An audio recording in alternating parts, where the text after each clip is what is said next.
Hey, what's up, everybody? This one is the metallic version of Spider-Woman from Koto.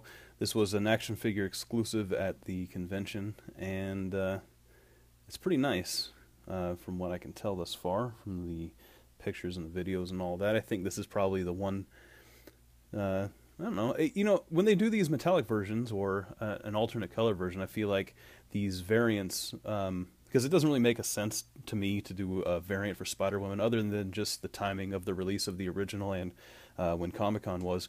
It doesn't really make sense other than that to me to do these variants unless maybe there was some kind of internal debate as to how it was supposed to be made, or maybe this is a version that they wanted to make but couldn't really do it in the mass release, in the regular release. But whatever the cause might have been, I'm always grateful for any more Bishoujo I get my hands on, whether it's variant or otherwise. So this video is just going to be a quick comparison, really, to the original, since I already reviewed the original. You can check out that review somewhere in this general vicinity. And then the box is basically the exact same as the other, the original, with the exception of the sticker up here. So let's crack her open, see what's going on inside. Okay, so here she is out of her box, and man, oh man, what a difference a paint job can make. It's almost hard for me to believe that this is the same sculpt. Of course, I know that it is, but the paint adds so much depth to this sculpt that it's really kind of surprising.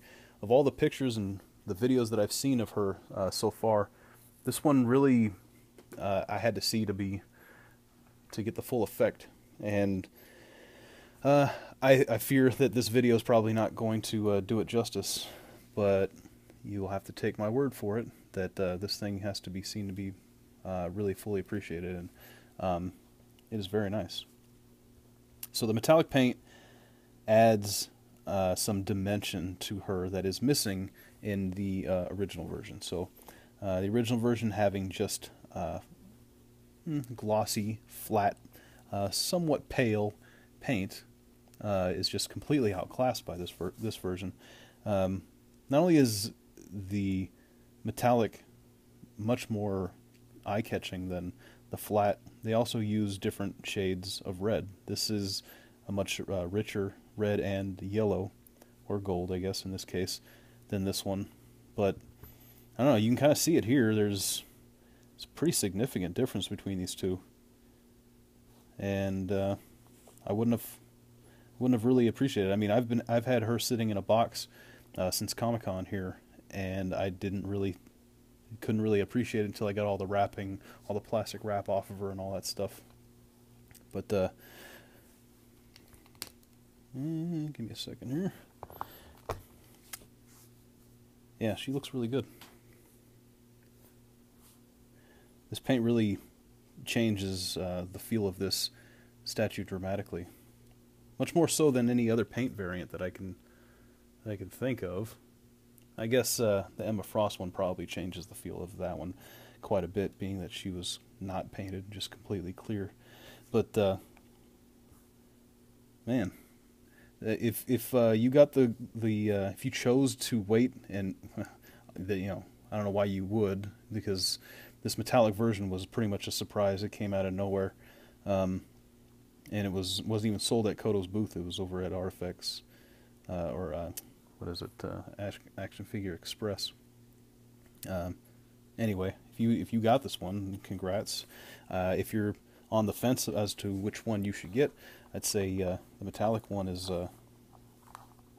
easily the winner. So some of these unfortunately had a little bit of a production issue where the eyes were pink. The metallic version, that is. Mine are not pink, and they look about the same as the original one here. They look as white. Doesn't look like I really got any of that. Although, I've seen the pictures of the ones with the pink, and it really doesn't look that bad to me. It's just they kind of look like they're taking a selfie, doesn't it? Oh, I just said selfie in a review. That means you can unsubscribe now. You're allowed. I'm kidding. Please don't. Don't unsubscribe. One of the other things I noticed that's kind of interesting, and I guess it's because I have her under as much light as I do. This is translucent PVC on her arm, at least. You can kind of see it here. This little thing here, I got to looking at that. I was like, what is that? There's a brighter spot on the underside of her arm. There we go. That's actually the post from her upper arm that this thing is like slotted onto. You can see it there. Kind of weird, but it's on the bottom. On the top, it looks like there's got enough paint there, but I think maybe the paint thinned out near the bottom, and you can kind of see a little bit there. Now, from certain angles, I don't see that, and I have to imagine that once these lights are off, I'm not going to see that either. Let's do a quick experiment. Let's turn out all of the lights except for the one over the top. And no, you can still kind of see it. So that's a little disappointing. But I don't know, not that big a deal, frankly. I don't think that really is going to bother me too much, but a little disappointing that there's one more small issue, I guess. Not a big one, but doesn't really change much for me. I think she still looks fantastic.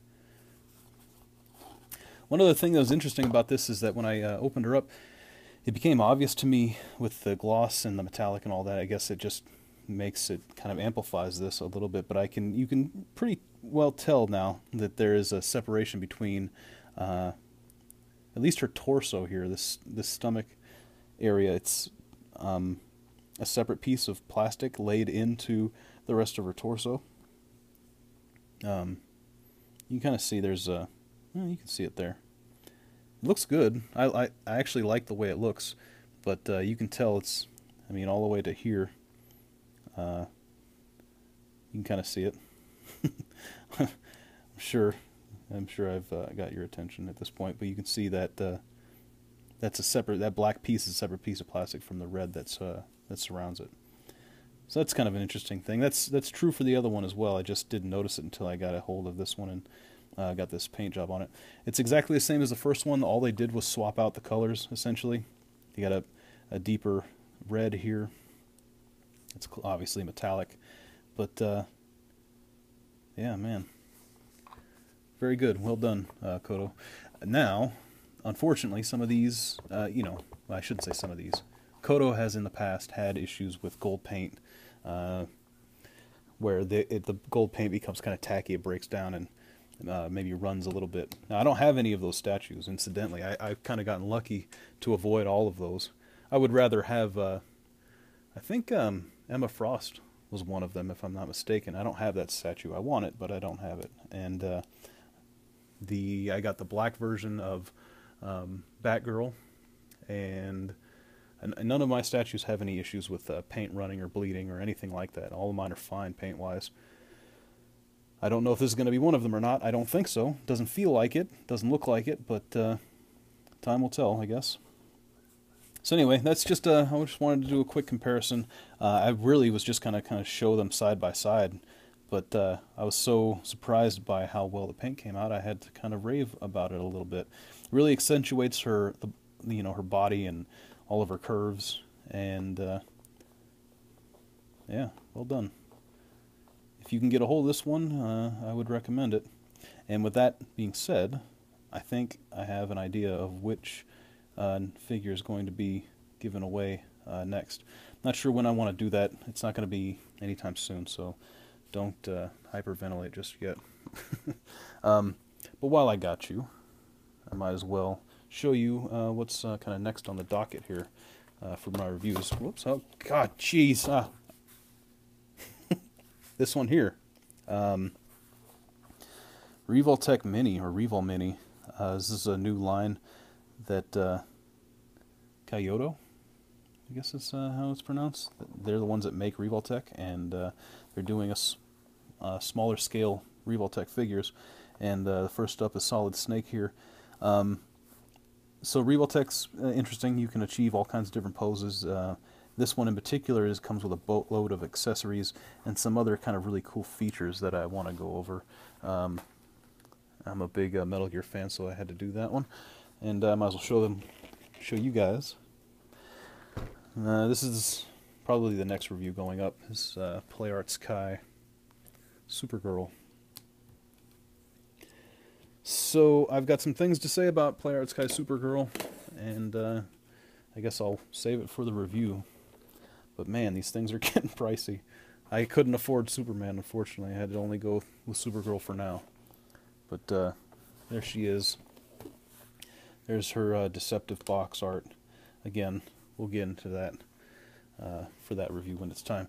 But in the meantime, go out and get yourself a metallic Spider-Woman if you can. I think she's worth the price. I believe she was $80. That's how much Action Figure Express was selling her for at the show. So, yeah. Thanks for watching. Thanks for subscribing. If you have subscribed, I'm coming close. I'm closing in on 1,000 subscribers. And maybe once I hit that, maybe that'll be time to do another giveaway.